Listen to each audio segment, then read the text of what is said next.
So what I want to talk to you about today are some of the things we can do in the form of a premortem. Some of them are obvious, some of them are not so obvious. I'll start with the obvious ones.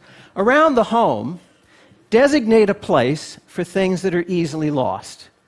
Now, this sounds like common sense, and it is, but there's a lot of science to back this up based on the way our spatial memory works. There's a structure in the brain called the hippocampus that evolved over tens of thousands of years to keep track of the locations of important things. Where the well is, where fish can be found, that stand of fruit trees, where the friendly and enemy tribes live. The hippocampus is the part of the brain that in London taxicab drivers becomes enlarged. It's the part of the brain that allows squirrels to find their nuts. And if you're wondering, somebody actually did the experiment where they cut off the olfactory sense of the squirrels, and they could still find their nuts. They weren't using smell, they were using the hippocampus, this exquisitely evolved mechanism in the brain for finding things.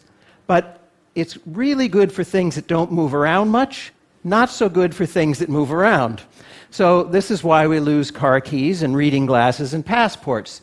So in the home, designate a spot for your keys, a hook by the door, maybe a decorative bowl. For your passport, a particular drawer. For your reading glasses, a particular table. If you designate a spot and you're scrupulous about it, your things will always be there when you look for them.